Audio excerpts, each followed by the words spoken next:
Assalamualaikum warahmatullahi wabarakatuh. Ini merupakan video aksi nyata saya modul 1.4 budaya positif. Perkenalkan, nama saya Sofia Mesofa, CGP Angkatan 10, SMA Negeri 4 Kerinci, Kabupaten Kerinci, Provinsi Jambi. Berikut merupakan video aksi nyata penyebaran pemahaman dan pengimbasan budaya positif pada rekan sejawat. Selamat menyaksikan.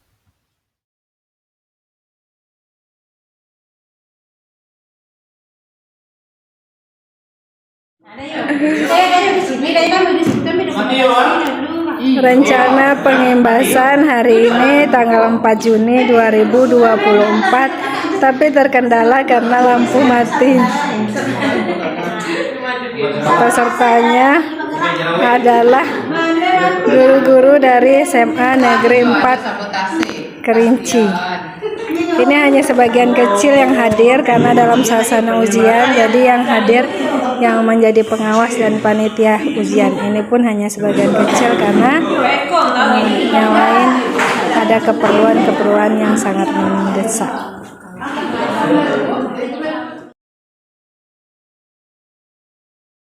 Assalamualaikum warahmatullahi wabarakatuh. Alhamdulillahirobbilalamin, hamdan syakirin, hamdan naimin. Puji syukur kita ucapkan kepada Allah Subhanahu wa taala yang mana berkat rahmat Allah Ta'ala kita telah dapat berkumpul di dalam ruangan ini. Tak lupa pula salawat dan salam kita kirimkan buat junjungan Nabi kita yang Nabi Muhammad SAW.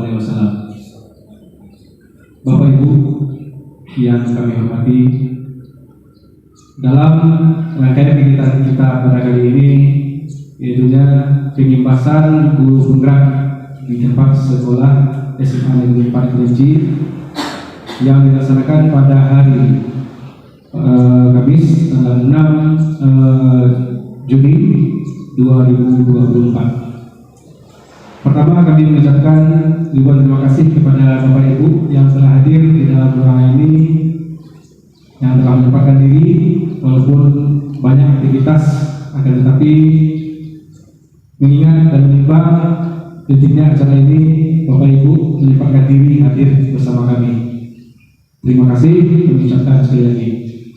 Dalam rangkaian kegiatan kita pada hari ini, yaitu pengimbasan guru penggerak, calon guru penggerak dalam menuntaskan tugas dalam modul 1.4 dengan tema budaya positif.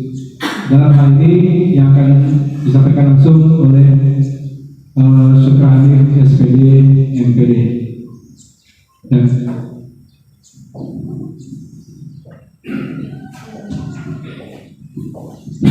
Oke, Bapak Ibu, selamat siang. Ya, gimana keadaannya, Bapak Ibu? Semangat ya? Oke, jadi untuk pemaparan materi kali ini tentang budaya positif, sebelum kita masuk ke materi, terlebih dahulu kami minta kesediaan Bapak Ibu untuk bisa berdiri saja di tempat Ibu Bapak Ibu silakan. Ya, satu dulu. Oke, Bapak Ibu, di dalam kajian budaya positif ini terlebih dahulu kita harus tahu tentang kontrol diri kita. Jadi untuk pemantik kita pada kali ini, jadi kami minta kepada Bapak Ibu untuk mengepalkan tangannya dulu.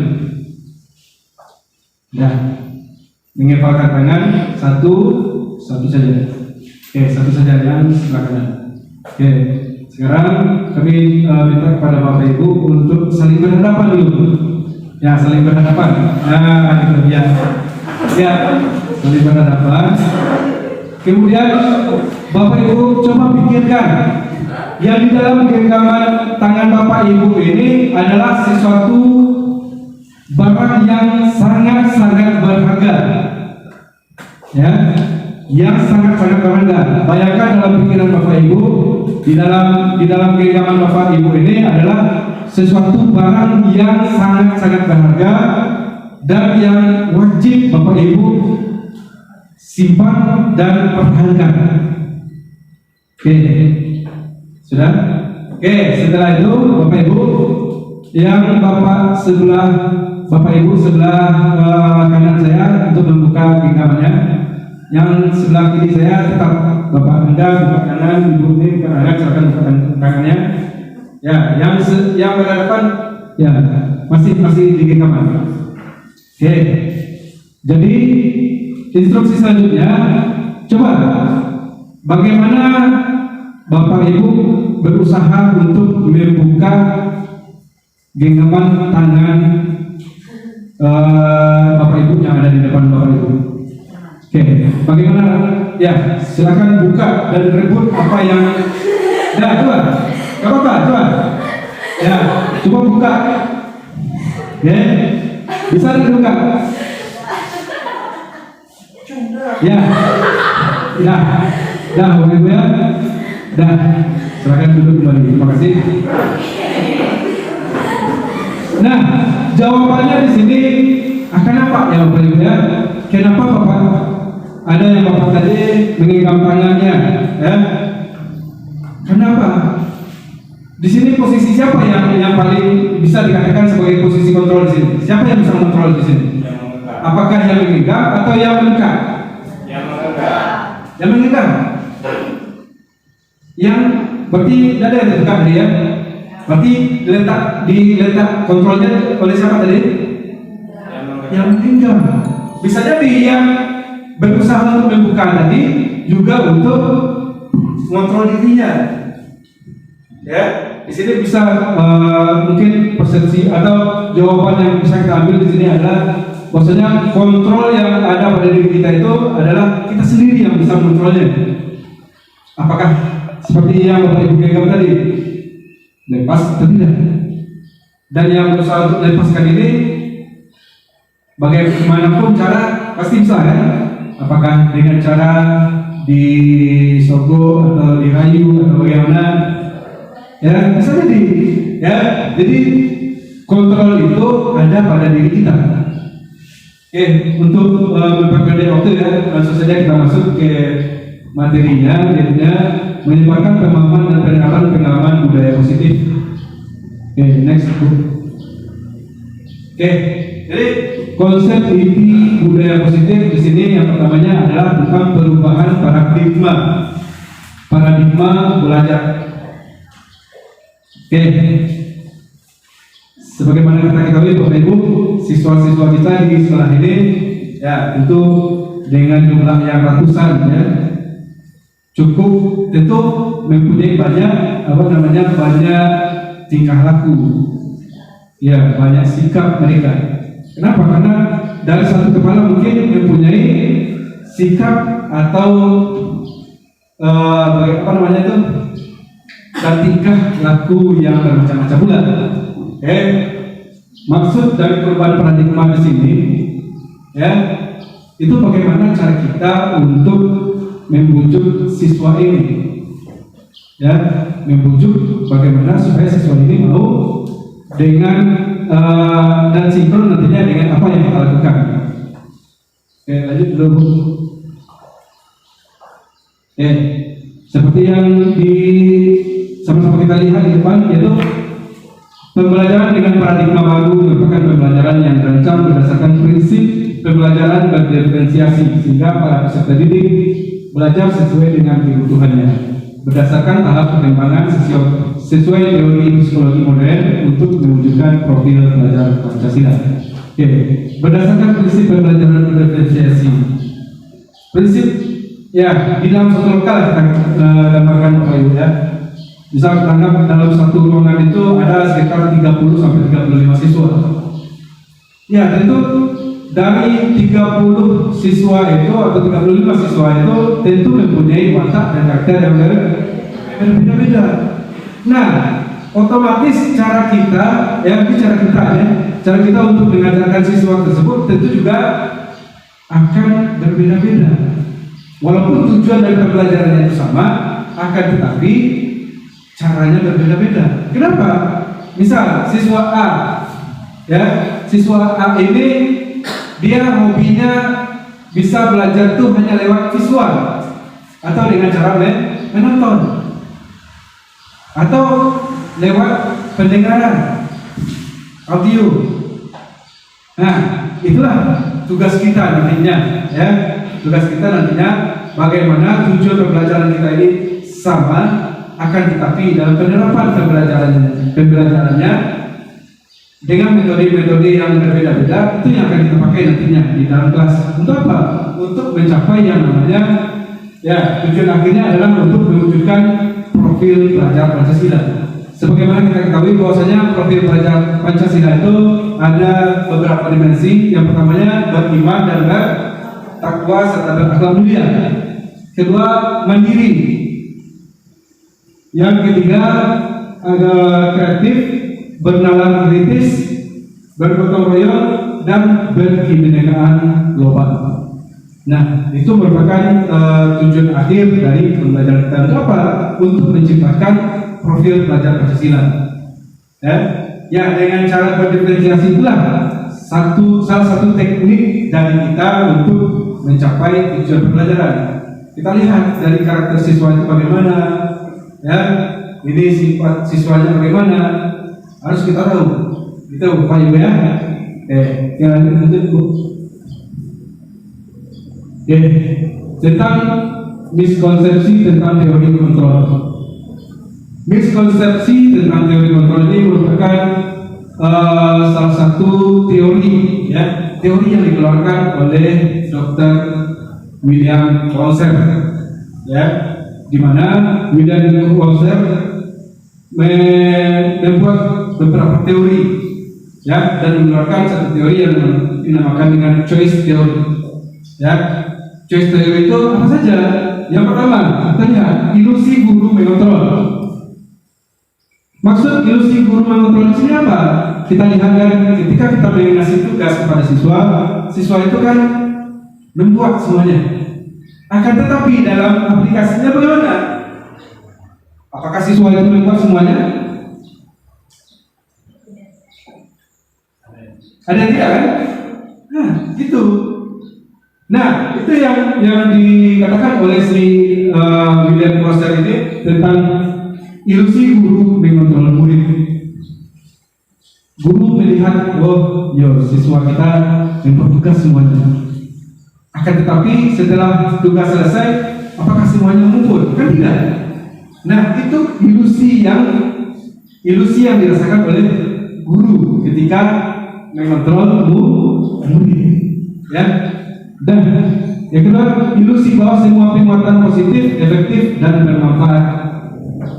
Nah, misal gini Bapak Ibu, ketika kita berhadapan dengan siswa, kita memberikan semacam kata-kata pujian, kata-kata apa istilahnya, reward.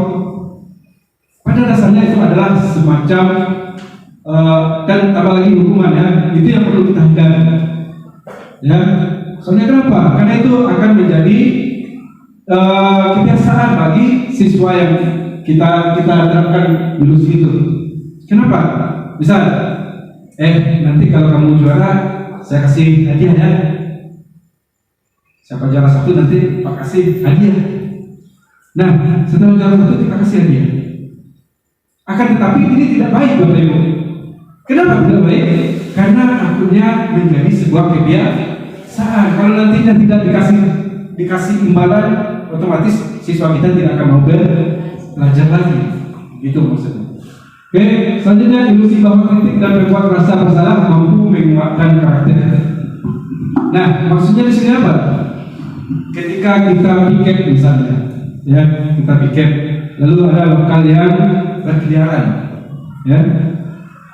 Ketika siswa yang berkeliaran di depan kelas, kita sebagai guru piket waktu itu kita masuk dan memberikan semacam tugas, ya. Nah, nanti kalau seandainya kamu tidak membuat tugas, nanti ibu dimarah sama kepala sekolah. Itu salah satu contoh rasa bersalah.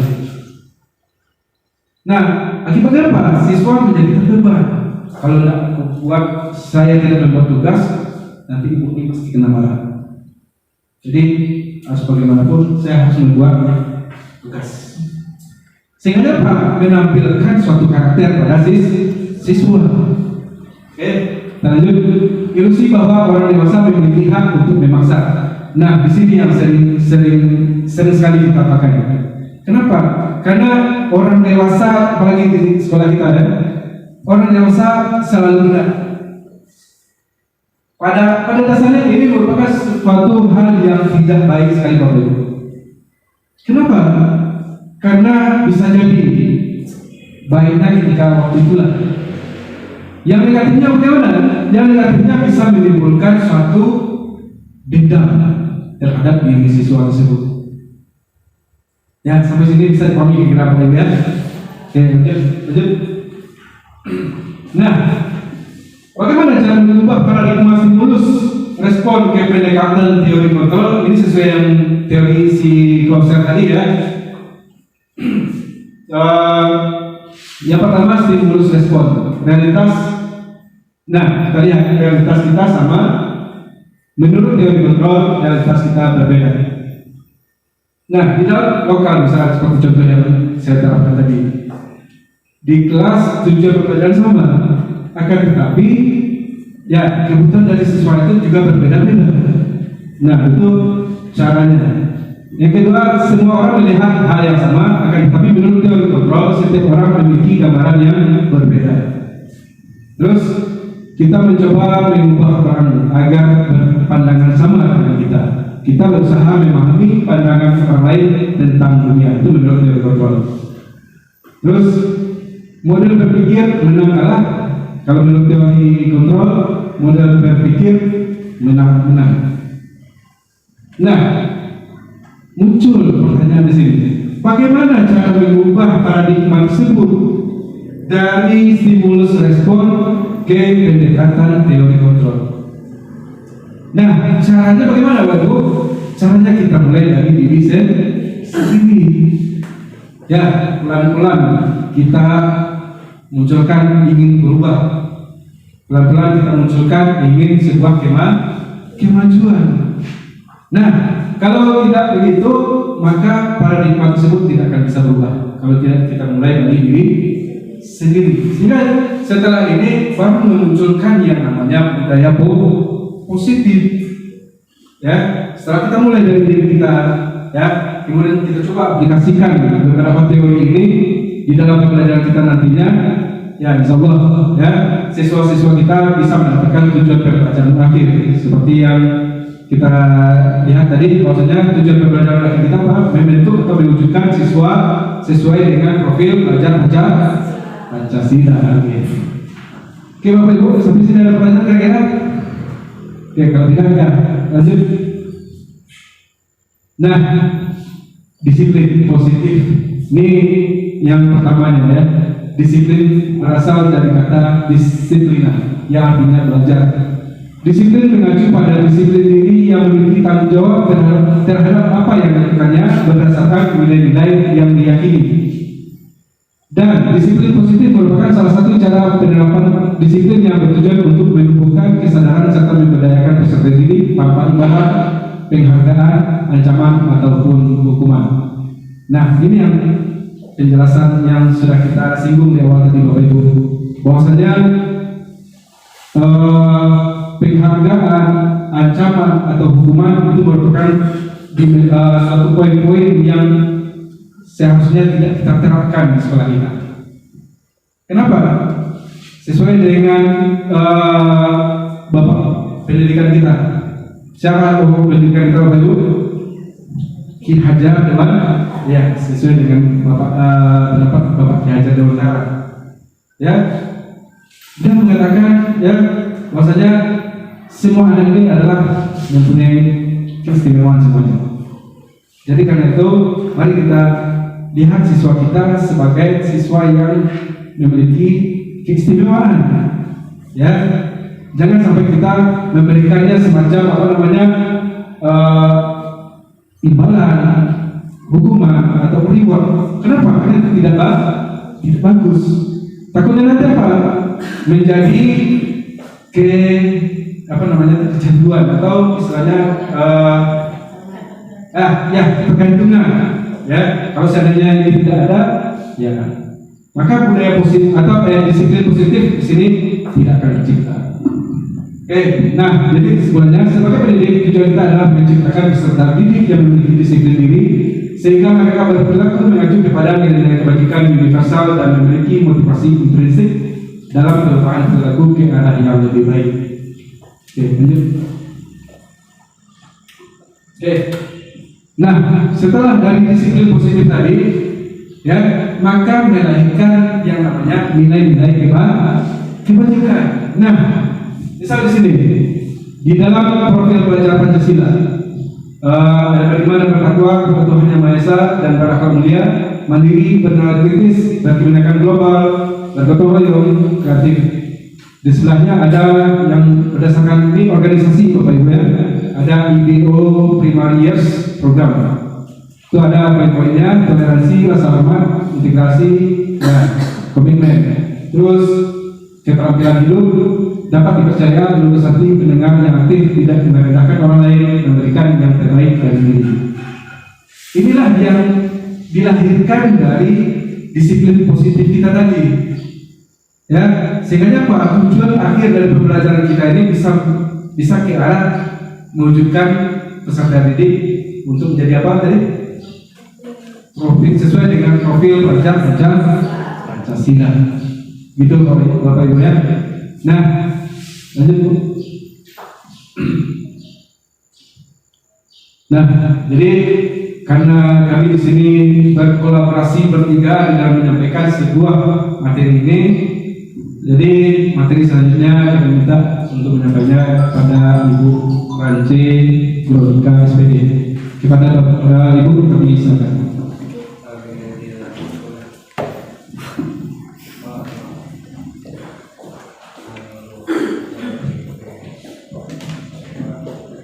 Assalamualaikum warahmatullahi wabarakatuh. Selamat siang Bapak Ibu, masih semangat? Masih semangat ya.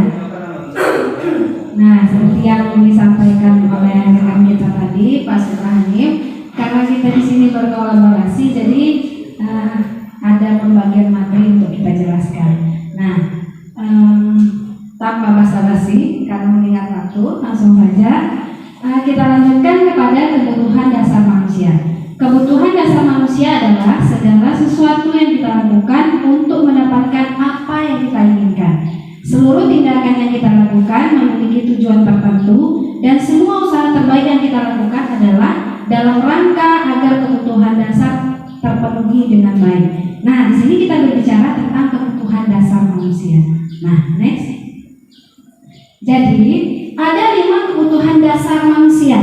Nah, kita sebagai manusia itu mempunyai 5 kebutuhan dasar. Yang pertama adalah kebutuhan untuk bertahan hidup. Nah, ini meliputi makanan, pakaian, tempat tinggal, keamanan, dan kesehatan. Nah, kalau kita alihkan kepada peserta didik kita, maka kebutuhan yang pertama ini bisa mereka dapatkan dari keluarga mereka, dari orang tua mereka. Nah, yang kedua, ada kebutuhan kasih sayang dan rasa diterima. Ini meliputi rasa diterima, dipedulikan, berbagi, kerjasama, menjadi bagian dalam kelompok. Nah, kalau kebutuhan yang kedua ini tentu saja mereka ingin dapatkan selain dari keluarga, juga dari lingkungan sekolah, dari teman-teman mereka, dan juga dari guru-gurunya. Nah, selanjutnya ada kebutuhan penguasaan. Ini meliputi harga diri, keinginan untuk dianggap, memimpin, berprestasi, diakui, didengar. Nah, kalau dalam hal yang ketiga ini, anak didik kita itu usaha untuk mencapai atau untuk memenuhi kebutuhan dasar yang ketiga ini, mereka itu cenderung melakukan 2 cara, Bapak Ibu. Nah, cara yang pertama, di sini kita katakan tadi harga diri, keinginan untuk dianggap, memimpin. Terkadang cara yang ini tadi yang kita sebutkan tadi, mereka itu sering terkadang cara-cara yang negatif. Nah, kalau seandainya ada pertikaian di antara mereka, mungkin sampai terjadi pertengkaran, bahkan sampai terjadi perkelahian. Kalau kita tanya anak-anak yang seperti itu, apa yang melatar belakangi, apa alasan mereka? Nah, tidak lepas dari hal yang ini tadi. Karena mereka ingin mempertahankan harga diri mereka. Nah, jadi terkadang mereka itu, tidak menutup kemungkinan hal ini mereka lakukan dengan cara yang positif, tetapi terkadang lebih kepada yang negatif. Tetapi kalau untuk yang berprestasi, diakui, didengar, itu kebanyakan dari anak-anak kita ini untuk memenuhi kebutuhan dasar yang ini adalah dengan cara yang positif. Nah, mereka menunjukkan prestasi mereka, mereka menunjukkan keaktifan mereka. Nah, mereka menunjukkan bahwa mereka itu punya kemampuan dan layak untuk diakui. Nah, contohnya di lokal mungkin ada anak kita yang menjadi juara kelas, yang tidak menjadi juara kelas, yang kemampuannya di sana mungkin ya bukan berkurang sih, bukan kurang, tetapi mereka anak-anak kita ini kan punya kelebihan masing-masing. Ada yang mereka itu kelebihannya di akademik, maka mereka akan tonjolkan di sana. Ada juga yang mereka di organisasi dan lain sebagainya. Nah, jadi mereka itu memenuhi kebutuhan dasarnya dengan cara yang seperti itu. Kita lanjutkan. Belum Pak. Kebutuhan dasar yang selanjutnya yaitu kebebasan. Di sini meliputi mandiri, memiliki pilihan, mencoba hal baru, mampu mengendalikan arah dirinya. Ini adalah salah satu tugas kita sebagai seorang guru, Bapak Ibu. Nah, jadi kita harus memberikan kebebasan kepada anak didik kita. Nah, tetapi kebebasan ini harus tetap kita kontrol. Kita harus bisa memberikan kebebasan kepada mereka, agar mereka itu bisa mandiri, agar mereka itu bisa memiliki pilihan mereka sendiri. Nah, agar mereka itu berani mencoba hal baru, tapi terus tetap kita kontrol agar mereka mampu mengendalikan arah diri mereka. Nah, seperti itu Bapak ya. Selanjutnya adalah kesenangan. Nah, kesenangan ini meliputi bermain, humor, antusiasme, dan tertawa. Makanya Bapak Ibu, kalau kita lihat, kita perhatikan di kurikulum Merdeka sekarang, jadi kita tuh tidak heran kalau di kurikulum Merdeka itu di sana kita itu dituntut mengajarkan anak-anak itu mereka tidak boleh tertekan. Makanya kita harus selingi dengan ice breaking. Nah, jadi mereka itu di dalam belajar itu tidak boleh bosan. Apa tujuannya? Kalau mereka bosan, jadi mereka itu benci pada pelajaran itu. Mereka tidak suka. Nah, makanya kita itu banyak menemukan terkadang kita masuk lokal, kita belajar nanti banyak yang permisi Bu, permisi Pak, nanti mereka tidak keluar. Nah, makanya kita selingi dengan ice breaking itu tadi. Jadi mereka itu tetap bersemangat. Kita bisa menjaga semangat mereka. Mereka belajar, mereka tidak merasa tertekan, bahkan mereka merasa bahagia. Kita lanjut ya. Nah, kita lanjutkan. Tadi sudah disinggung sedikit oleh rekan kita, Pak Sukra. Tadi ada yang dikatakan ada hukuman, ada reward. Nah, ini merupakan motivasi perilaku manusia. Jadi motivasi perilaku manusia itu ada dua Bapak Ibu. Yang pertama itu berasal dari luar atau bisa kita katakan motivasi intrinsik atau motivasi eksternal. Nah, motivasi eksternal ini, sudah dijelaskan tadi, itu untuk menghindari ketidaknyamanan atau hukuman. Seperti yang dijelaskan tadi, diberikan diberikan tugas ya, anak kita diberikan tugas, kita memberikan tugas kepada peserta didik kita, tapi kita selingi dengan kata-kata yang mengandung hukuman. Nah, kita beri contohnya seperti ini. Nah, ini tugas yang harus kamu kerjakan. Kamu harus menyelesaikan 2 jam pelajaran ini. Kalau tidak, kamu tidak boleh istirahat. Dari jam istirahat kamu harus di lokal sampai kamu menyelesaikan tugas ini. Anak-anak akan menyelesaikan Bapak Ibu. Ada kemungkinan dia menyelesaikan ya.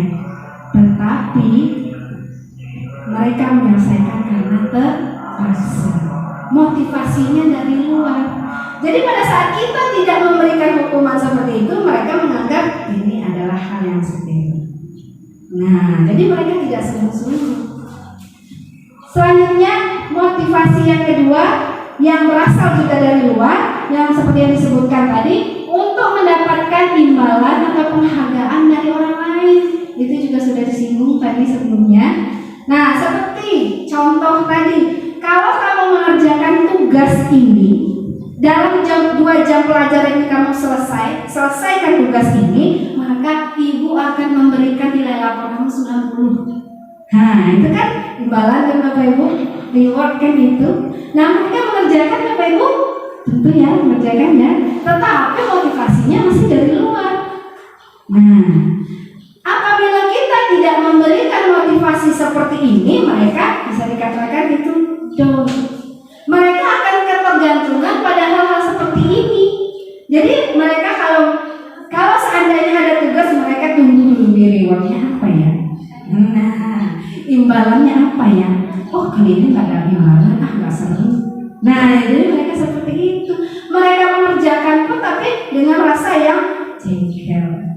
Nah, dengan rasa yang nggak seru, ini biasanya ada imbalan, kok sekarang tidak. Nah, jadi motivasinya dari luar. Nah, sebagai guru, kita harus menciptakan motivasi itu dari dalam diri anak, yaitu motivasi intrinsik atau internal. Nah, ini dia. Jadi untuk menjadi orang yang mereka inginkan dan menghargai diri sendiri dengan nilai-nilai yang mereka percaya. Jadi pada saat kita memberikan tugas kepada anak didik kita, mereka itu tidak peduli ada hukumannya, mereka tidak peduli ada imbalannya. Mereka merasa ini tugas saya, ini tanggung jawab saya, dan saya harus menyelesaikannya. Nah, karena kalau saya mengerjakan tugas ini untuk saya juga, saya bisa paham, saya bisa mengerti. Nah, seharusnya kita tuh bisa seperti itu. Nah, jadi bisa kita simpulkan ya Bapak Ibu ya. Nah, lanjut. Nah, tadi kita ceritakan tentang hukuman, ada konsekuensi. Hukuman itu ada, bisa dikatakan tuh ada 2. Ada yang hukuman, ada yang konsekuensi. Nah, Bapak Ibu bisa dijelaskan tuh, ada yang bisa jelaskan tidak apa itu hukuman dan apa itu konsekuensi? Nah, untuk mengingat waktu kita bantu jelaskan ya. Jadi yang dikatakan hukuman itu tidak terencana atau tiba-tiba. Murid tidak tahu apa yang akan terjadi atau tidak dilibatkan, bersifat satu arah, berupa hukuman fisik ataupun psikis. Nah, seperti itu. Jadi kalau yang dikatakan hukuman ini, anak-anak didik kita itu tidak tahu apa yang akan mereka temukan nanti. Nah, seperti itu. Kita ambil contoh nih. Kalau di sekolah kita itu kan ada guru piket tuh. Nah, pagi-pagi guru piket itu akan berdiri di pagarnya di gerbangnya. Nah, tahu-taunya tiba-tiba guru piket ini melihat anak yang lewat, tahu-tahu mereka tidak memakai atribut sesuai dengan peraturan sekolah. Nah, reflekslah guru piket ini manggil, "Nak, sini dong." Nah, kok kamu nggak pakai atribut sesuai dengan atribut sekolah? Sekarang kamu harus jemput pulang. "Pak, rumah saya jauh ini itu." Pasti banyak alasan kan. Kalau kamu tidak mau jemput pulang, silahkan kamu bersihkan halaman ini baru kamu boleh masuk. Jadi mereka tidak tahu sebelumnya kalau hal itu akan terjadi. Mereka membersihkan halaman baru boleh mereka masuk. Itu hukumnya Bapak Ibu. Yang kedua adalah konsekuensi. Terencana atau disepakati sesuai peraturan, murid tetap dibuat tidak nyaman. Sikap guru selalu memonitor murid. Nah, kalau konsekuensi ini sudah diatur sebelumnya, sudah ditetapkan sebelumnya. Nah, itu kalau di lokal-lokal ya. Kalau di lokal-lokal itu ada bentuk peraturan kelas. Nah, seperti itu ya. Mungkin ada yang berupa peraturan kelas. Nah, kita ambil contoh nih. Anak-anak yang terlambat. Nah, maka jam pertama tetap alfa walaupun masuk lokal. Tetap boleh mengikuti pelajaran, tetapi di absennya jam pertama dialfakan. Itu sudah ada Dari awalnya itu, dari awal belajar itu sudah dikatakan. Nah, jadi anak-anak itu tahu, wah, lihat jamku saya sudah terlambat. Berarti jam pertama saya alfa, walaupun saya masuk, tapi harus tetap masuk. Ini contoh Bapak Ibu. Tapi di sekolah kita tidak ada yang seperti itu. Ini contoh, ini sekedar contoh. Jadi mereka itu diberitahukan terlebih dahulu. Itu yang dikatakan konsekuensinya. Kalau saya terlambat, maka jam pertama saya akan alfa. Mereka mengetahui. Mereka tetap tidak nyaman, tetapi mereka mengetahui hal itu. Nah, kita lanjutkan. Ada hukuman, ada konsekuensi. Dan yang tiga ini restitusi. Pernah dengar Bapak Ibu? Tidak ya, masih asing. Nah, restitusi inilah yang harus kita terapkan di dalam pembelajaran kita. Nah, sebagai seorang guru, restitusi inilah, kalau kita katakan inilah bentuk paling tinggi, sifat yang harus kita kejar. Nah, proses menciptakan kondisi murid-murid untuk memperbaiki kesalahan. Yang kedua, proses kolaboratif yang mengajarkan murid untuk mencari solusi sendiri. Jadi di restitusi ini kita tidak menghukum mereka, kita tidak memberikan hukuman mereka, kita tidak menyalahkan mereka. Hal ini didasarkan pada membuat kesalahan itu biasa. Tapi hal yang paling penting adalah bagaimana kita memperbaiki kesalahan itu dan tidak mengulanginya lagi. Nah, itu di sini nanti jelasnya, contohnya akan dijelaskan lengkapnya oleh rekan kita Ibu Cynthia. Tapi yang jelas di restitusi ini kita harus tahu dulu mengapa mereka setiap terlambat tadi kan? Mengapa mereka terlambat? Kita harus tanya dulu. Terkadang kita menerapkan yang hukuman atau restitusi ini, terkadang setelahnya kita itu menyesal Bapak Ibu. Setelah kita menghukum anak-anak, kita punya perasaan rasa bersalah. Saya hukum dia, saya tidak tahu apa rasanya. Jangan-jangan alasannya memang yang benar-benar darurat. Nah, jadi di sertifikat restitusi ini kita tanyakan dulu kepada anak didik kita mengapa dia terlambat, apa alasannya. Nah, setelah itu kita bantu mereka, kita dorong mereka untuk agar mereka itu bisa cari solusinya sendiri. Nah, setelah itu kita bantu lagi mereka, kita dorong lagi mereka, kita berikan stimulasi kepada mereka agar mereka itu mau menjalankan solusi yang telah mereka ciptakan sendiri. Nah, seperti itu. Ya, next. Selanjutnya ada 5 posisi kontrol. Yang pertama itu 5 posisi kontrol kita sebagai guru. Nah, kalau Bapak Ibu nih yang mana nih? Yang pertama adalah penghukum. Itu adalah posisi kontrol yang pertama. Posisi kontrol yang pertama ini penghukum. Kita memberikan hukuman kepada anak didik. Ini sebenarnya tidak baik Bapak Ibu. Karena akan menimbulkan rasa benci dan dendam kepada anak didik kita. Nah, jadi mereka punya rasa tidak suka di sini. Selanjutnya membuat merasa bersalah seperti yang dikatakan tadi. Kita menanamkan rasa bersalah kepada mereka. Jadi mereka itu tumbuhlah menjadi pribadi yang merasa mereka tuh gagal. Ya kan? Mereka bersalah rasanya. Contoh tadi, ini contoh kecil kita ke anak SD. Dia sekolah, dia tidak mau menulis. Nah, gurunya bilang, "Nah, nulis lah, nggak kasihan tuh sama orang tuamu. Kan orang tuamu capek-capek cari belanja, cari jajan buat kamu. Masa kamu di sekolah nggak nulis? Nanti orang tua kamu kecewa." Jadi anak ini merasa dia itu sudah gagal. Nah, jadi ada kemungkinan mereka tuh merasa diri mereka gagal seperti itu. Selanjutnya posisi kontrol sebagai teman. Nah, kalau posisi kontrol sebagai teman di mana apabila anak melakukan kesalahan, kita itu memaklumi bahkan membantu mereka. Nah, jadi hal yang seperti ini, posisi yang ini akan mengakibatkan anak-anak ini ketergantungan seperti yang dijelaskan tadi. Ketergantungan kalau dia buat salah, kan ada bapak itu nanti yang bantu, kan ada itu nanti yang bantu. Nah, jadi mereka itu tidak jerah jadinya. Nah, yang selanjutnya pemantau memantau ini yang kita ceritakan sebagai konsekuensi itu tadi. Nah, jadi guru ini memantau, siapa yang buat salah, segera diberikan konsekuensinya. Ya, jadi anak-anak itu akan takut kepada kita. Nah, yang kelima itu manajer. Inilah yang akan menjalankan segitiga restitusi. Nanti akan dijelaskan lebih lanjut. Yang kita kenal dengan restitusi itu tadi, itu adalah di posisi kontrol sebagai manajer. Ini paling tinggi, Bapak Ibu. Ini adalah posisi kontrol paling tinggi sifat murid kita.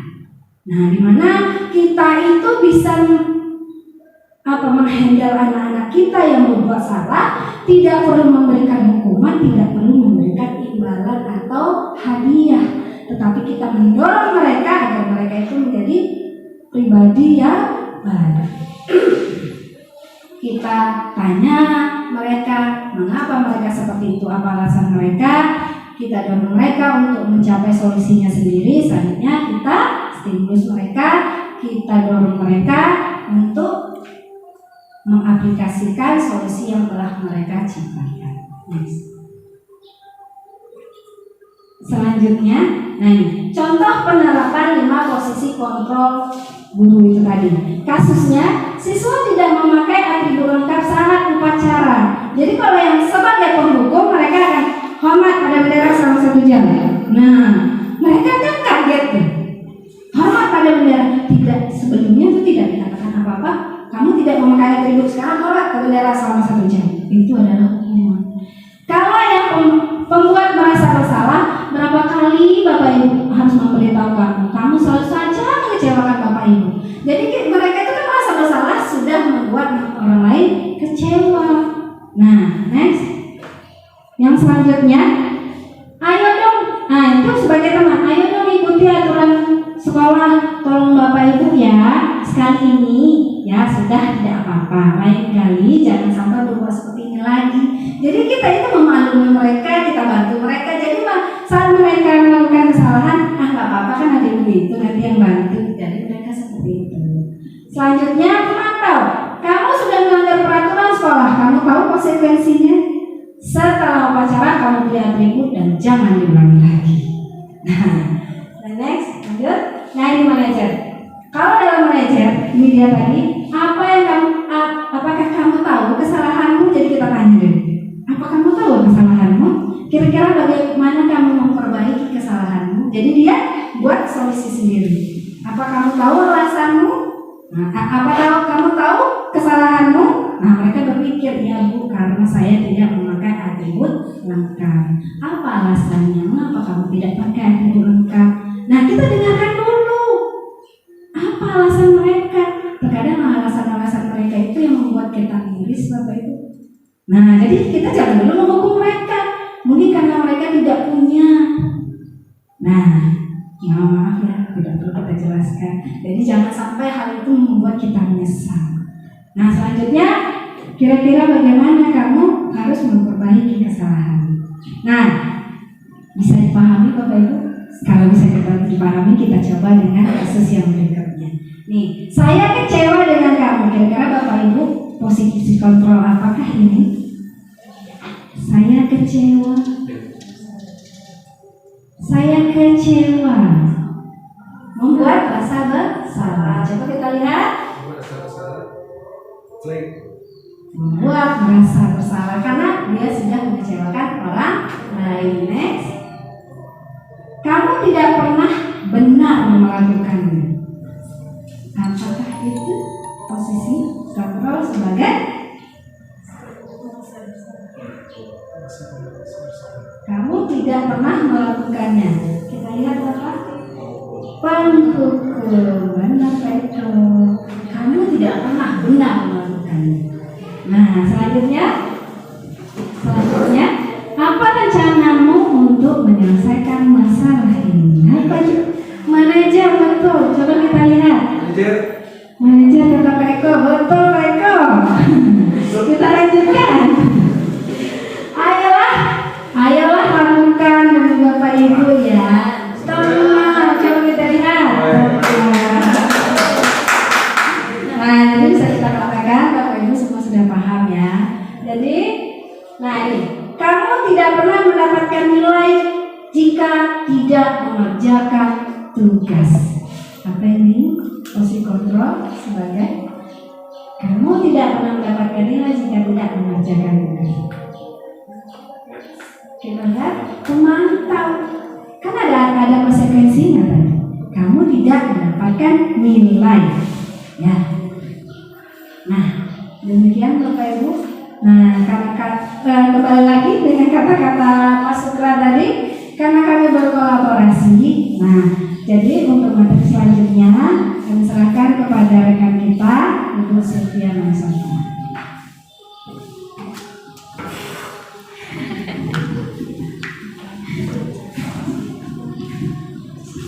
Baiklah, bismillahirrahmanirrahim. Terima kasih banyak kepada rekan kami Bu Ance telah memberikan kesempatan. Di sini saya akan menyampaikan materi masih di disiplin positif, tapi temanya keyakinan kelas. Nah, apa itu atau mengapa keyakinan kelas? Mengapa bukan peraturan kelas? Kira-kira mengapa? Ada Bapak Ibu yang tahu?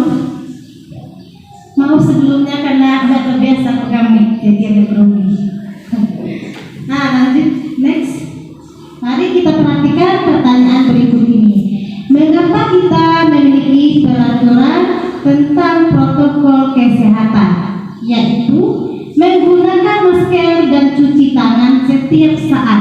Ini kita lakukan apalagi di saat COVID-19. Kira-kira mengapa? Mari kita lihat. Nah, mungkin jawaban kita adalah untuk kesehatan atau untuk menjaga keselamatan. Nah, nilai-nilai keselamatan inilah yang disebut dengan suatu keyakinan, yaitu nilai-nilai kebajikan atau prinsip-prinsip yang universal. Artinya apa? Yang disepakati bersama secara universal. Artinya lepas dari latar belakang, suku, negara, kemudian budaya maupun agama. Jadi berlaku di mana saja. Nah, itulah yang dimaksud dengan keyakinan. Next, berikutnya. Berikutnya ada pengertian dari keyakinan kelas. Nah, apa itu keyakinan kelas? Ada yang tahu? Bapak Ibu ada yang tahu apa itu keyakinan kelas? Sudah ada yang pernah buat? Pak Eko sebagai wali kelas sudah pernah? Nah, karena kita sebelumnya membuat namanya peraturan kelas. Nah, sementara di Kurmer kita membuat yang namanya keyakinan kelas. Nah, kemudian seorang lebih semangat menjalankan keyakinan daripada hanya sekedar mengikuti peraturan. Nah, keyakinan kelas itu sendiri merupakan nilai-nilai yang kebajikan yang disepakati bersama. Untuk membuat keyakinan kelas, kita berkolaborasi bersama siswa. Sedangkan peraturan kelas adalah wali kelas yang menentukan. Siswa itu harus menaatinya. Nah, ada konsekuensinya seperti kami di 11 IPA 3. Bagi yang terlambat alfa lari kami denda dengan buku tulis. Nah, karena itu kita belum memahami apa itu keyakinan kelas, jadi mereka melakukannya karena motivasi dari luar. Nah, mudah-mudahan berikutnya kita bisa menanamkan disiplin positif pada diri siswa kita semuanya. Nah, berikutnya lagi tadi ada perbedaan peraturan dan keyakinan kelas. Apa itu perbedaannya? Mari kita lihat. Yang pertama, peraturan. Kita lihat dari kalimatnya saja dulu. Dilarang mencoret-coret meja dan bangku. Itu peraturan. Kemudian keyakinan, mari kita lihat, menjaga kebersihan meja dan bangku. Nampak perbedaannya? Nampak. Dari kalimat yang namanya peraturan, kalimatnya agak negatif, ada tulisannya dilarang atau jangan dan tidak boleh. Sedangkan di keyakinan itu lebih ke kalimat yang positif. Nah, contoh kedua, dilarang berkelahi. Nah, untuk keyakinan kelas kita buat saling menghormati antar teman. Nah, bisa dipahami kira-kira perbedaannya? Nah, next. Nah, untuk menentukan keyakinan kelas yang harus bersifat abstrak. Jadi keyakinan kelas itu harus bersifat abstrak, kemudian berupa pernyataan universal. Yang tadi yang kami bilang berlaku secara umum, tidak melihat latar belakang suku, adat, budaya, agama dan sebagainya, tapi berlaku di mana saja dan kapan saja. Kemudian selanjutnya dibuat dalam pernyataan yang positif. Berarti kalimat yang kita gunakan adalah kalimat positif. Berikutnya lagi, sesuai dengan kondisi kelas sekolah sehingga mudah diterapkan dan sedikit saja agar mudah diingat. Jadi keyakinan kelas nggak perlu sampai 10 poin, nggak perlu. 6, 5 atau 7 sudah cukup. Yang penting bisa dilaksanakan oleh semua anggota kelas kita. Nah, yang di sampingnya itu merupakan keyakinan kelas yang kemarin sudah kami laksanakan atau sudah kami kerjakan aksi nyatanya di 11 IPA 4. Nah, waktu itu kami melakukan aksi nyatanya dan setelah mengemukakan pendapat dan akhirnya dapatlah 7 poin tujuannya. Berikutnya lagi, next. Nah, ini bisa kita lihat, silakan perhatikan, ini ada video kemarin aksi nyata kami pada saat pembuatan keyakinan kelas, di mana siswa kami ajak berkolaborasi, berdiskusi dan saling mengemukakan pendapat, dan kami berikan kesempatan kepada seluruh anggota kelas dengan memberikan kertas note. Kemudian mereka menulis apa yang mereka inginkan, kelas seperti apa yang mereka dambakan dan mereka impikan. Kemudian mereka menuliskannya dan ditempelkan di depan. Setelah terkumpul 30, kita seleksi. Nah, jika ada yang sama, berarti kita ambil menjadi 1. Jadi nggak usah banyak karena tadi poinnya mudah diingat, mudah dilaksanakan dan mudah diingat. Itu yang kami lakukan kemarin. Nah, akhirnya tadi contohnya sudah terdapat tadi menjadi poster dan bisa ditempel di kelas. Tadi contohnya terdapat menjadi 7 poin. Nah, biar mudah diingat oleh anak-anak kita. Nah, dengan keyakinan kelas ini diharapkan timbulnya motivasi intrinsik dari dalam diri siswa. Karena mereka yang meyakini hal tersebut, maka mereka akan melakukannya dengan sungguh-sungguh, bukan karena takut peraturan. Makanya ditulis dengan keyakinan kelas. Dan nantinya diharapkan wujud dari budaya positif muncul dari dalam hati mereka sendiri, bukan karena hukuman, bukan karena konsekuensi, reward, hadiah dan sebagainya, atau karena takut dengan guru tersebut. Jadi kalau sudah kita berkeyakinan kelas, berarti kita bisa melakukan dan sepakati. Next dulu Pak. Nah, ini dampak yang diharapkan. Dampak yang diharapkan dari keyakinan kelas yang telah dirancang dan diterapkan di sekolah adalah terwujudnya budaya positif di lingkungan sekolah dan tentunya di lingkungan kelas. Kenapa demikian? Karena untuk kelas yang kondusif, nyaman dan nyaman, aman dan nyaman, tentu siswa belajarnya juga nyaman. Karena kelas merupakan rumah kedua mereka setelah di rumah.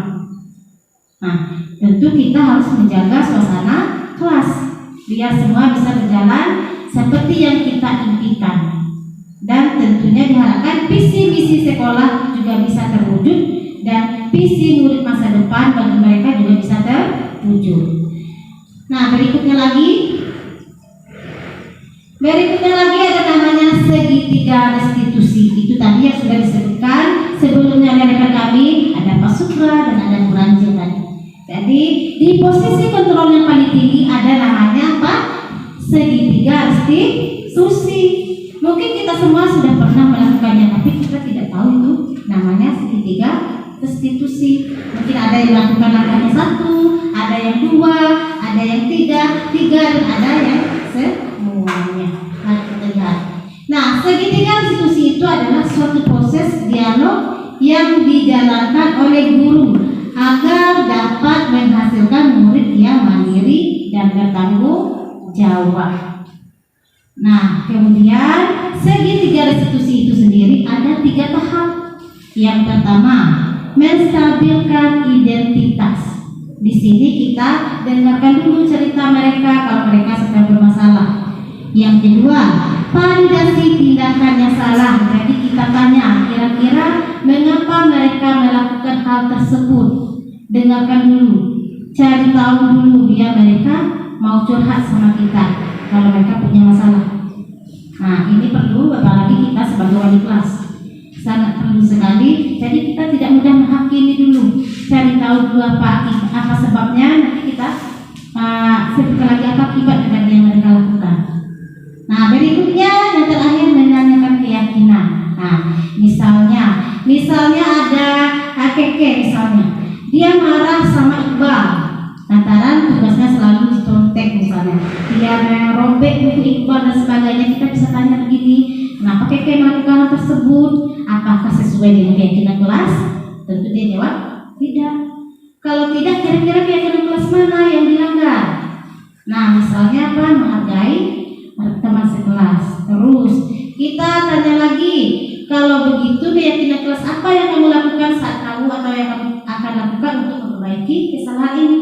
Nah, jadi timbullah motivasi intrinsiknya dalam diri, dia akan melakukan hal tersebut atau menerapkan yang namanya keyakinan kelas. Nah, next contohnya lagi. Ini contoh untuk ucapan yang stabilkan identitas. Mari kita lihat. Berdasarkan prinsip membuat kesalahan adalah bagian dari proses pembelajaran, maka kita dapat menggunakan kalimat berikut untuk menstabilkan identitas siswa. Yang pertama, berbuat salah itu adalah wajar. Jadi kita bisa bilang seperti itu pada siswa agar mereka mau curhat sama kita. Kita tahu apa masalah mereka. Kemudian lagi, tidak ada manusia yang sempurna. Terus, ibu juga pernah melakukan hal itu. Berikutnya, ibu tidak mau mencari siapa yang salah, tapi ibu ingin mencari solusi dari masalah tersebut. Nah, kalau kita bicara seperti itu, kira-kira anak mau curhat tidak mau sama kita? Tentu mau. Tapi kalau kita sudah mau duluan, maka mereka ragu untuk menjelaskan apa yang terjadi sebenarnya. Nah, kemudian yang terakhir, kami berhak merasa begitu. Misalnya dia mempertahankan sesuatu harga dirinya, berarti kamu berhak melakukan seperti itu. Next, berikutnya lagi, validasi tindakan yang salah. Ini tadi yang kami sebut, menanyakan akibat atau mengapa mereka seperti itu, apa alasannya. Kita tanya sampai mereka mau bercerita. Nah, berdasarkan prinsip setiap perilaku berupaya memenuhi satu kebutuhan tertentu. Nah, di sini kalimat yang bisa kita gunakan, kamu pasti punya alasan mengapa melakukan hal tersebut. Dengan begitu mereka bisa cerita apa alasannya, kenapa kira-kira seperti itu. Nah, berikutnya lagi, padahal kamu bisa melakukan yang lebih buruk dari ini ya. Terus kamu patut bangga karena telah melindungi sesuatu penting buatmu. Nah, seperti tadi yang pertama awal, untuk melepaskan genggaman teman kita. Nah, itu merupakan contohnya salah satu. Kemudian kamu melakukan karena mempertahankan sesuatu yang penting bagimu. Nah, dia tidak mau membuka, yang masalah. Itu dia mempertahankan sesuatu yang penting. Next, berikutnya yang ketiga adalah menanyakan keyakinan. Nah, di sini kita harus bisa menanyakan keyakinan biar mereka sadar apa yang mereka lakukan dan mereka mulai timbul motivasi intrinsiknya. Berdasarkan prinsip teori kontrol bahwa pada dasarnya kita termotivasi oleh itu adanya secara intrinsik dari dalam diri kita sendiri. Dan kalimat yang bisa kita gunakan adalah apa keyakinan kelas kita, kemudian nilai-nilai apa yang telah disepakati bersama. Jika mereka sedang salah, misalnya tadi contohnya Keke emosi saat tugasnya dicontek oleh Iqbal. Kita tanyakan seperti itu, nilai apa yang telah disepakati bersama, boleh tidak melakukan hal tersebut. Nah, terus apa lagi? Sepertinya apa gambaran sebuah kelas ideal menurut kamu? Nah, kita tanyakan lagi terus, kamu ingin menjadi orang seperti apa? Apa mau marah-marah terus atau bagaimana? Nah, kita tanyakan hal tersebut. berikutnya lagi. Nah, ini contoh kasus penerapan segitiga restitusi. Kasus pertama ini sudah kemarin kami juga sudah melakukan aksi nyatanya. Nah, Ibu Rance mendapatkan laporan dari kedua kelas bahwa Dinda habis bertengkar bersama Topi. Nah, kemudian Dinda tidak terima pekerjaannya, itu tugas RPR, selalu dicontek oleh Topi hingga Dinda marah dan tidak bisa menahan emosinya. Nah, berikut adalah skenario penyelesaian masalah dengan menggunakan segitiga restitusi. Mari kita. Assalamualaikum. Salam. Dinda, itu dibahas ya. Dinda, tadi Ibu dengar laporan dari ketua kelas, katanya kamu habis bertengkar ya sama Topi. Habis saya kesal sih. Oh, karena kesal. Iya Bu, Topi itu selalu mencontoh tugas mata pelajaran saya. Bukan hanya tugas agama saja, tapi tugas mata pelajaran lain juga dicontek sama dia. Oh begitu, wajarlah kamu kesal dan marah. Jika ibu di posisimu, ibu juga mungkin akan melakukan hal yang sama. Iya Bu, Lalu apa yang kamu lakukan terhadap Topi? saya marah Bu, saya memaki dia dan tanpa saya sadari saya sudah merobek pipinya. Oh begitu. Kamu berbuat begitu pasti ada alasannya. Coba ceritakan sama ibu apa alasannya. Ya Bu, masa saya diam saja, saya sudah berupaya buat tugas, dia hanya mencontek saja dan tidak mau berusaha. Wajarlah kamu merasa marah dan kesal dan tidak rela pekerjaanmu dicontek oleh lain. Ibu sangat menghargai tindakanmu. Tidak berbuat lebih buruk lagi seperti memukul atau berkelahi. Iya Bu. Sekarang coba Dinda pikirkan, apakah dengan marah dan merobek buku Topi adalah tindakan yang sesuai dengan keyakinan dan kesepakatan kelas kita? Menurut Dinda, keyakinan kelas mana yang Di sini dijalankan? Dinda juga menjawab bahwa Dinda melanggar keyakinan Ya, betul. Menurut Dinda, saling menghormati teman penting atau tidak? Penting Bu. Baik, kalau menurut Dinda itu penting, keyakinan apa yang harus Dinda lakukan pada saat Dinda sedang marah? Saya harus banyak-banyak sabar Bu. Dinda bersedia memperbaiki kesalahan ini. Bersedia Bu. Apa yang akan Dinda lakukan untuk memperbaiki kesalahan ini? Apabila ada yang mencontek pada saya akan melaporkannya kepada guru mata pelajaran atau wali kelas. Tepat sekali. Dinda, semoga kamu bisa belajar dari kesalahan ini ya, dan tidak mengulanginya, dan semoga kamu bisa menjadi yang lebih baik. Bu, terima kasih. Sekarang Dinda bisa kembali ke kelas. Bisa dilihat tadi langkah-langkah segitiga restitusinya.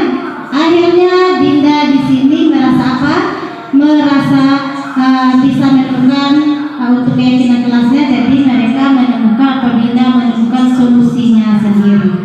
Nah, ini merupakan umpan balik dari Dinda kemarin yang kami minta setelah melakukan aksi nyata. Next Pak. Nah, ini penutup untuk materi kita hari ini. Berarti sudah sampai di penjelasan tadi mulai dari disiplin positif. Diharapkan kita semua bisa menerapkannya dalam kehidupan kita sehari-hari, terutama pribadi kita sebagai guru. Kita harus disiplin positif dulu, baru kita bisa menularkan kepada siswa kita. Nah, dalam penerapan program disiplin positif, hendaknya guru memiliki standar kepribadian profesional dan sosial yang baik di mata guru maupun merefleksi dirinya dan mampu merefleksi dirinya dalam posisi kontrol saat ini. Bagaimana perjalanan diri sebagai among. Jadi kita adalah among. Apa itu among? Manajer.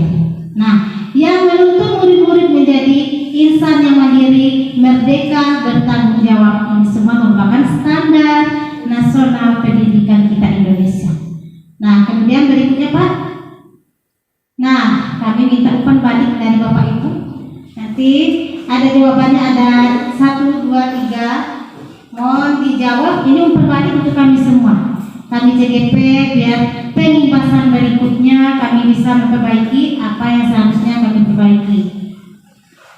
Silakan diisi.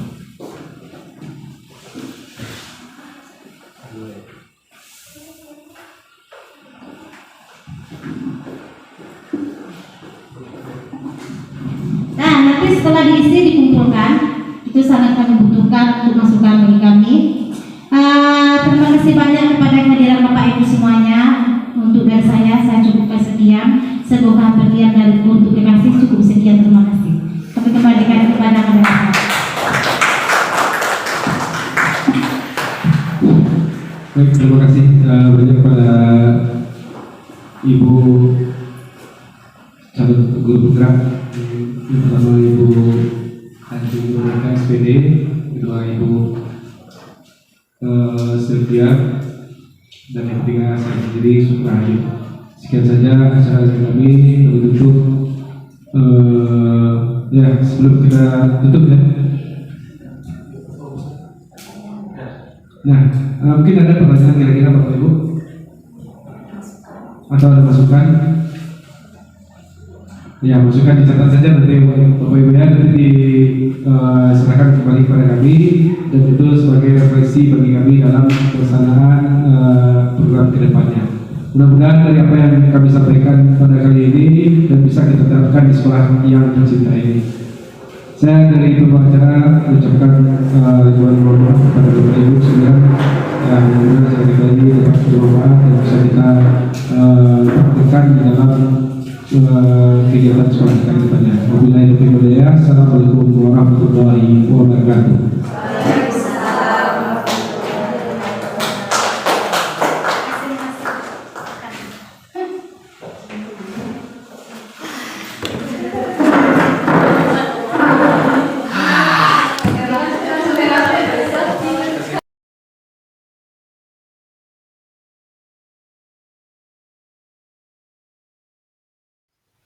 Untuk berikutnya merupakan video aksi nyata penerapan pemahaman pada siswa dengan pembentukan keyakinan kelas. Selamat siang semuanya. Siang, Bu. Bagaimana kabarnya siang hari ini? Alhamdulillah semuanya dalam keadaan sehat. Baiklah, sebelum kita mulai pelajaran kita hari ini atau siang ini, kita akan membuat keyakinan kelas. Sudah tahu apa itu keyakinan kelas? Belum. Keyakinan kelas itu dibuat sesuai dengan kelas impian kita. Kira-kira kita menginginkan kelas seperti apa? Suasananya seperti apa? Apa kira-kira? Terus apa lagi? Nah, keyakinan kelas ini bedanya dengan peraturan kelas. Peraturan kelas itu dibuat oleh guru dan siswa. Sekarang keyakinan kelas itu kita lakukan secara diskusi, kolaborasi. Berarti siswa yang menentukan. Nanti kalian yang menentukan nilai apa yang harus kita buat untuk keyakinan kelas kita, dan nilai-nilai ini harus berkalimat positif. Misalnya, jangan terlambat datang ke kelas. Berarti kalimat positifnya apa? Tepat waktu. Jangan buang sampah sembarangan. Kalimat positifnya apa? Jaga kebersihan. Terus apa lagi? Jangan menyontek. Apa kira-kira? Apa? Dan sebagainya. Misalnya jangan, tidak boleh ganggu teman. Nanti kita harus buatnya di situ apa? Saling menghormati. Nah, bisa kira-kira? Paham? Nanti kita buat satu orang, ibu kasih ini satu.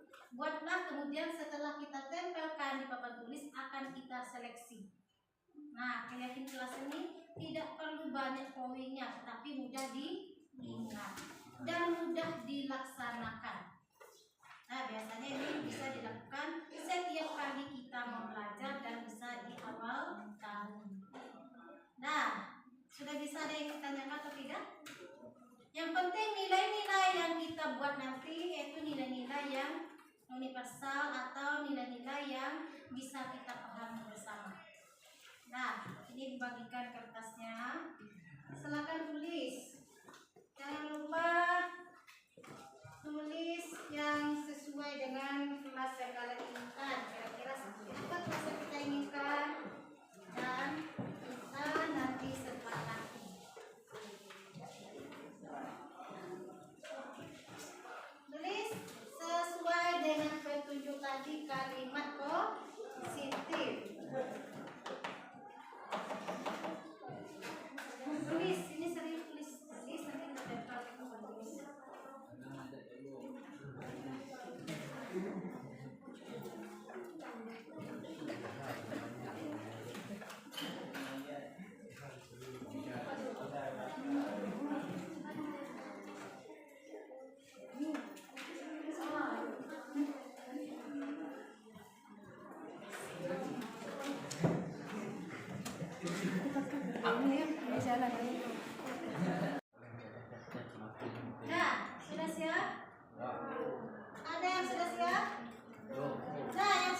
ada nama. Nah, yang seterusnya nanti akan ibu seleksi, kalau sama nanti akan dikeluarkan karena kita nomor keyakinan kelas itu yang mudah kita ingat, jadi mudah kita laksanakan. Nah,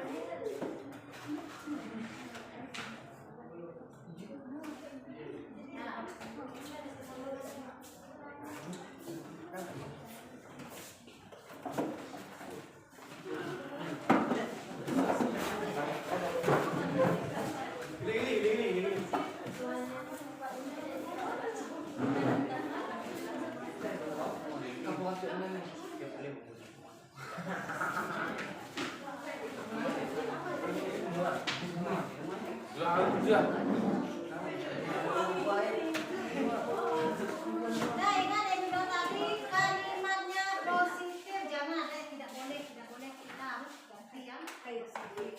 Seperti tadi apa? Tidak boleh buang sampah sembarangan, tapi kita harus gantinya dengan apa? Jagalah kebersihan. Yang belum ganti jangan ada kata tidaknya. Kita ganti dengan positif.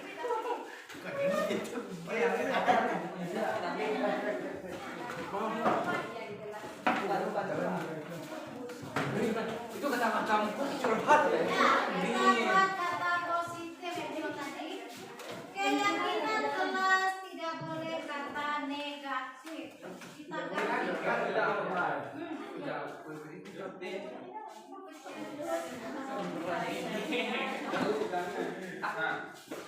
Nah, udah gak apa-apa, ganti nanti yang ada ditulisnya tidak. Ada lagi mau ganti. Kita kalimatnya yang positif, jangan ada kata tidak boleh, jangan. Kita harus kalimat positif.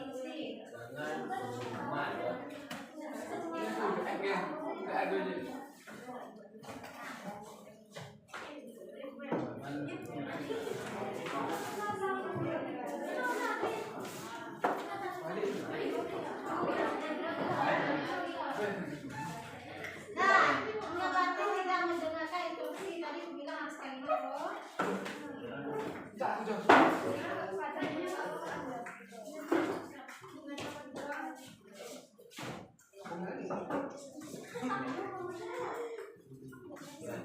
Ya ulang kembali nggak masalah, silakan dibuat lagi.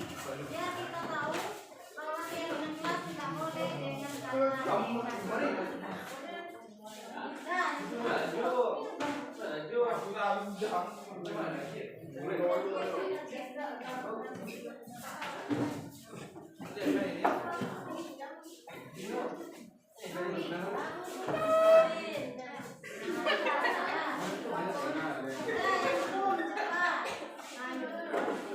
Yang belum cepat biar bisa kita koreksi bersama, kita pilih.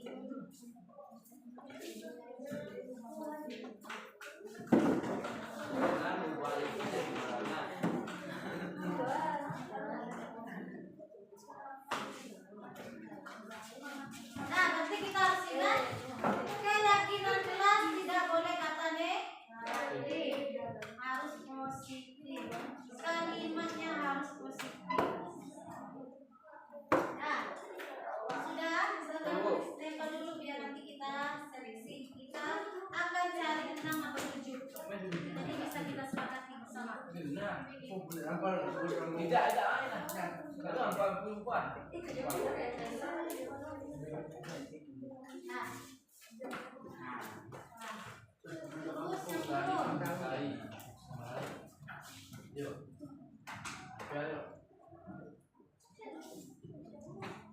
Ada lagi? Tempel.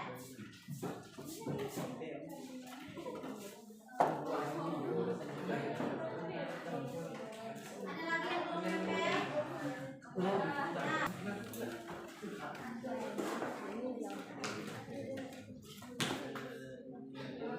Nah, ada lagi yang belum kita seleksi, kalau bisa jadi 6 atau 5 dan 7 dan sudah kita ingat dan sudah disepakati. Ada lagi yang belum? Tempel. Kalau sudah kita mau seleksi.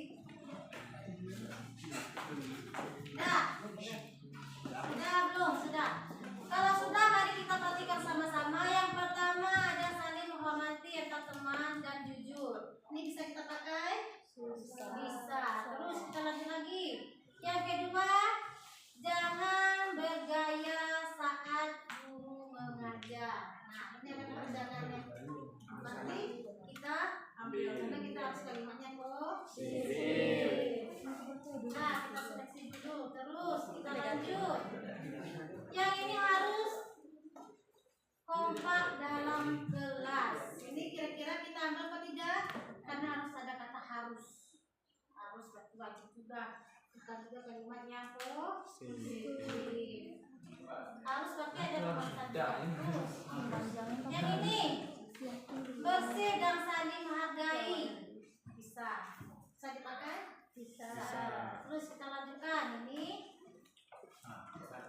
bermain dengan sesama teman. Itu bisa apa tidak? Wajib juga.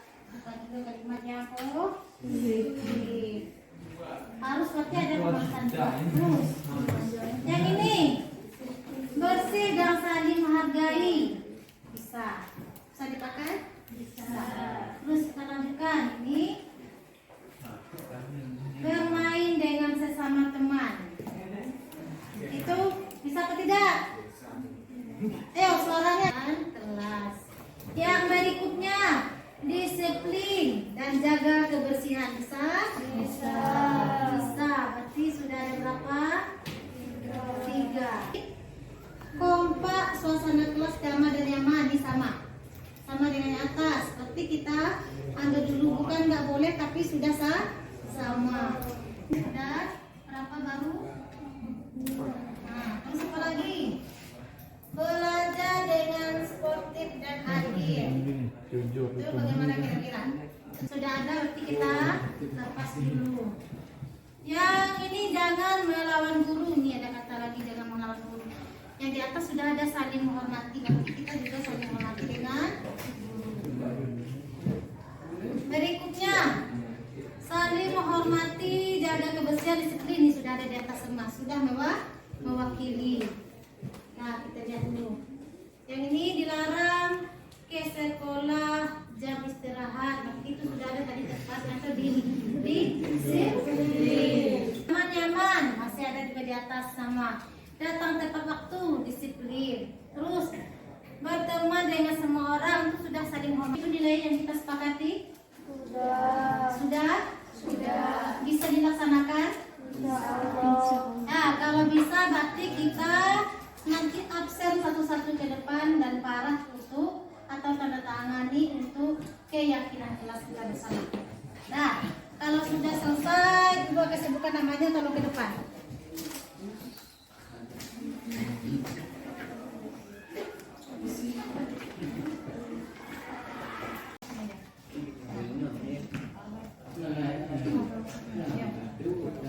Nah, berikutnya agenda dia.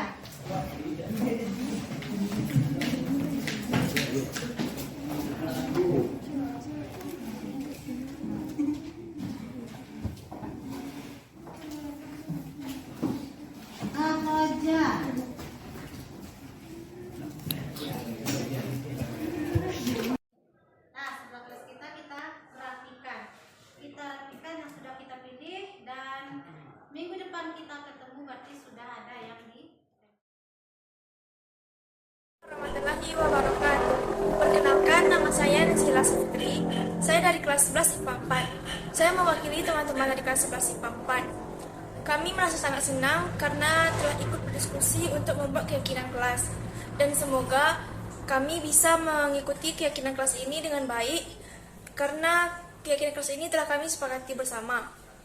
Dan kami mengucapkan terima kasih kepada Ibu Guru yang telah mengajak kami untuk membuat keyakinan kelas ini. Mungkin hanya itu. Wassalamualaikum warahmatullahi wabarakatuh.